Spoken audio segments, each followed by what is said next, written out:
So, you want to be an occupational therapist. True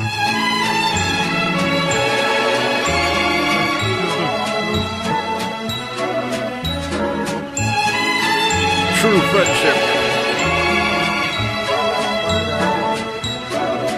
Good on you. That's a good place to go. But just because it's a good place to go doesn't necessarily mean that it will be easy to get there. Now that's okay, because I'm here to help you. Now the first thing you need to know is this quote, and that is that I know nothing. Socrates said that. He's a pretty cool guy. Now this video will be mainly on how to succeed at the UW Bothell campus, but there's going to be a lot of information here that you could take with you to other places. You see, it starts with these 5 primary components: study habits, majors, professors, student services, and last but not least, after college. Now that's a lot to take in, but that's okay, because I'm going to make it easy on the both of us, right? And for the rest of the time that we spend together, we're going to be using Marcus and Giovanni as the examples of what you should and should not do. Now let's be honest, this job is going to require a lot of social skill. You're going to be dealing with people with disabilities, people that are trying to overcome physical and cognitive issues. This requires a lot of attention and a lot of dedication. This is something you could show through your studies. Here's Giovanni.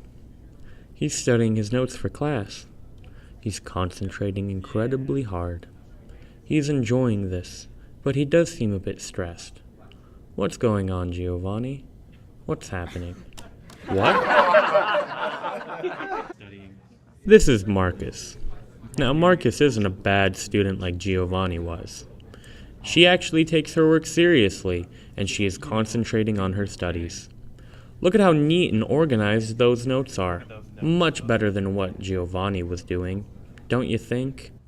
Let's go back to Giovanni. Look at him. He's not taking anything seriously, throwing his work on the floor. This isn't what a proper student does. Now studying is important, but it's also important to know what you're studying towards. You can get some really cool random information that you can share with your friends, but that won't get you ready for your major and the tough task on how to get in and pass it. The best place to get help with your major selection would be academic advising, which is on the first floor of UW1. Here, Marcus is going to show us how to get into the community psychology major. Now, because there isn't an occupational therapy major for an undergraduate, you'll have to go through community psychology. Now, I say have to, but that's not necessarily true, because you could choose any number of majors. You could even choose a major that isn't related to science at all. However, community psychology will probably be the best bet for you, because it'll be science-oriented and already dealing with cognitive issues. Now, there are no particular requirements to getting into the IAS program, which is what you'll need to do in order to get into community psychology. All you need to do is fulfill the general prerequisites of the school, which you can find on the UWB homepage or through your advisors. Now, what's a major without a professor? Professors are the backbone of our education system here at Bothell. They're cesspools of experience, knowledge, and wisdom that we draw from. We go to them in order to learn all of this. The things they teach us inside and outside of the classroom are insurmountable. I would like to say that it's not only important to know your professor, but it's a necessity. Now, I know it looks like I'm interviewing a professor, but sadly I wasn't able to. That's only because we don't have an occupational therapy professor on campus. However, there are numerous other resources that you can go to, especially the IAS department. There, you'll find the community psychology professors that you can befriend and get to know in order to get the information that you need.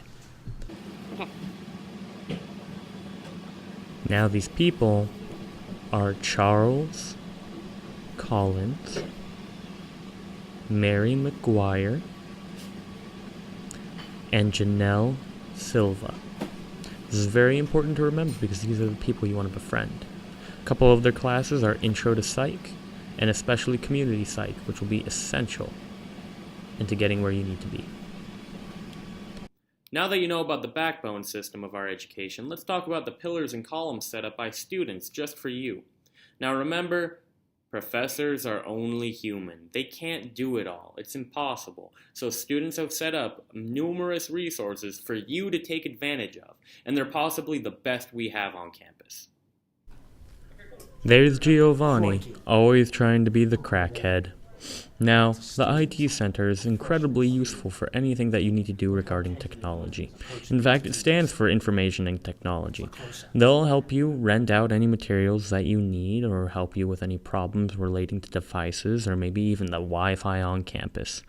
If you ever have any questions, make sure to come to them. You know, I don't know about you, but I think it's kind of weird how Giovanni is following Marcus everywhere. However, he's following him in a good place because this is a library, and with a library, there's a lot of learning. At the library, you can do a plethora of things, including rent out movies, rent out video games, and check out books. They also give you a vast number of services at the front desk if you just ask them. Whoa! Where did Giovanni take us now? He took us to the Quantitative Skills Center, of course, or QSC for short. Here, you can learn anything and everything regarding math and science. So if you ever have any problems in that chem class, which we all know you will have, just come here and they'll straighten you out. The QSC is located on the first floor of UW2. Last but not least, we have the Writing Center, which is located on the second floor of UW2. Now you have to remember, this place is appointment only, so you can't just come in here and expect to get help. Now, the Writing Center is going to help you out willingly on any task that you have that involves writing or communication. Now, just because you finished college, just because you've exhausted all of our resources, just because you've taken that degree from us, doesn't mean that your work here is done. You have still a lot more you have to do, friend, and I'm going to tell you how to do it. You don't have to. I want to make that perfectly clear. Your life is your own. But if you want to continue on the path that you set for yourself, then this is how you do it. After you're done with college and getting your undergraduate degree, the only logical next step would be to immediately apply for graduate school. Now, some people would want to take a year off, but honestly, you're going to forget a lot of things, so it's better to just get right on top of that. The best way to get started for this is go to the AOTA website, which is the American Occupational Therapy Association.